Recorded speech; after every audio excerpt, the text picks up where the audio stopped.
This is the cocoa plant, strictly a tropical tree. It doesn't like the cold. This one has done very well the past winter, and if you notice, it has several pods on there. The pods are ripening, and it can be processed making your own chocolate if you want to. First, you cut the pod open, and inside the pod, the pulp. Would you believe it or not, this pulp is sweet enough that you can suck on them. Oh, can I have one? And this is sweet. As kids in the islands, this was our candy. Natural candy that we enjoyed so much. But it's after the pod is open, the seeds are washed and dried. Then they're heated in a container, and the shell opens up.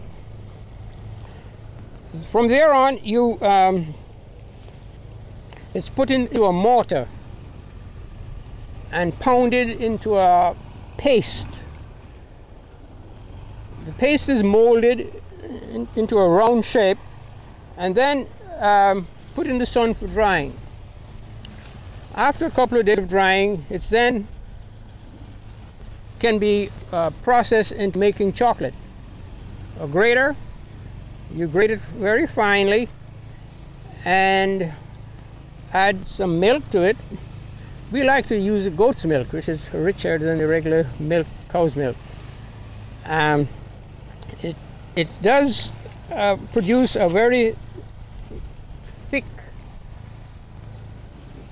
liquid, and that is then sweetened with condensed milk or sugar, your like, and then you have chocolate.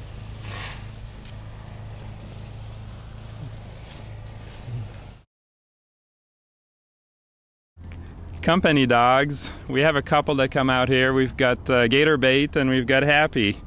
They're tame pets, and we welcome them.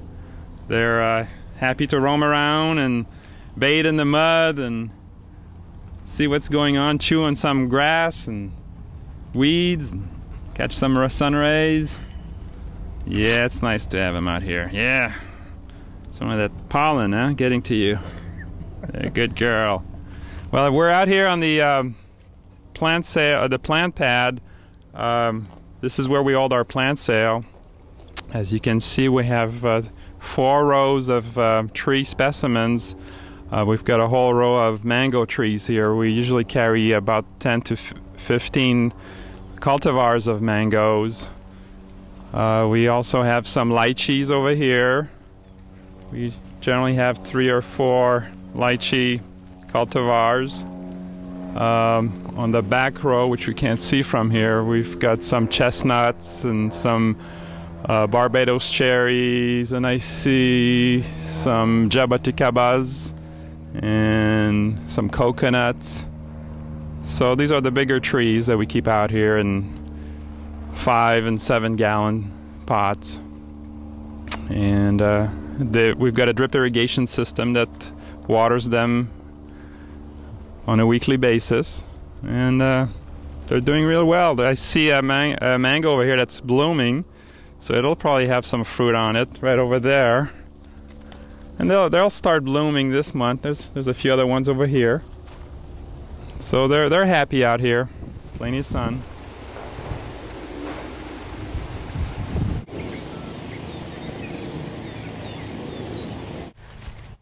Here at 208, we have several species of sugarcane.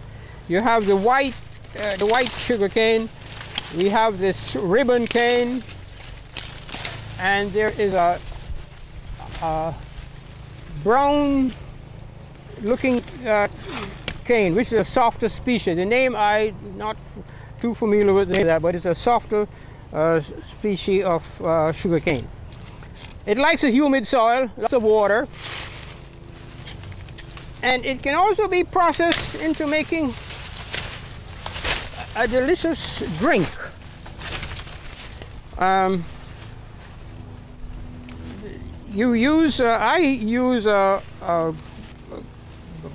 blender, cut the cane in small pieces. I'll show you how. You peel it with a machete or a knife if you have.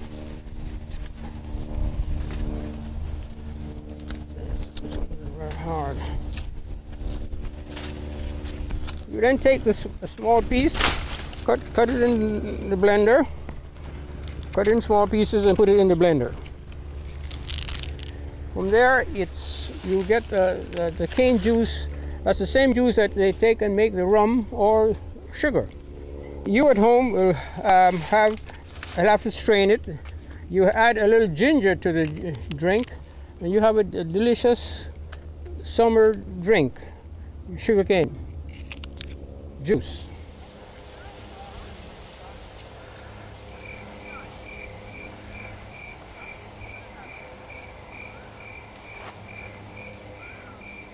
Rewarding to come out here on the weekends or on Wednesdays for those of you who are semi-retired. Bring friends along with you. We always need help. It's one of the unique things about our organizations. We have a piece of property, 2.5 acres. We've got our own plants.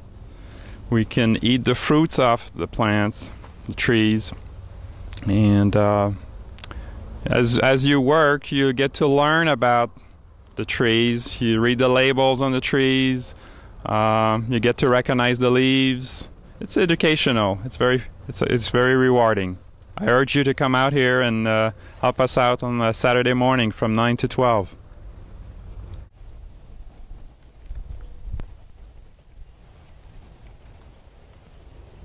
The coconut palm, the staple food of the Caribbean, the Philippines, and the Hawaiian Islands. It's a palm tree that can be utilized for several different purposes. The coconut can be eaten. When it's young, it provides a delicious drink. As it gets older and the nuts are ripening, they become brown, they're removed from the trees and they can be processed and make coconut oil, which of course is used for cooking. Also, the palm fronds of the coconut is used for, in the islands especially, in the Tahitian and the Hawaiian Islands, they use the fronds for roofing, housing material.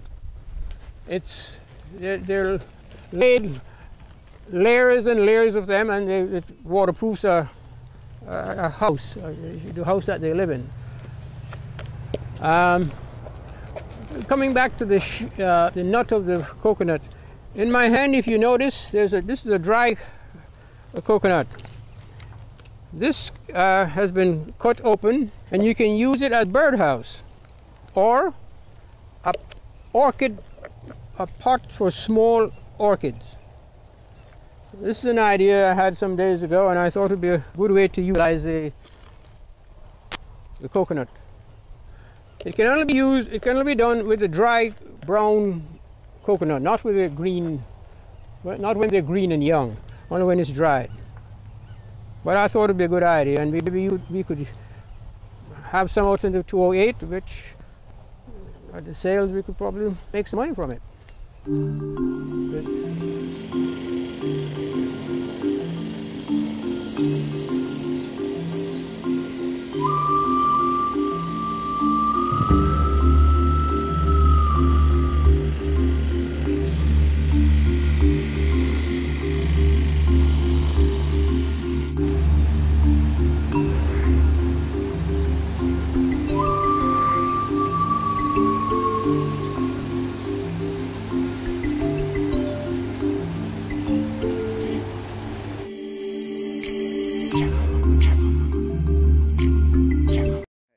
Have our own lives.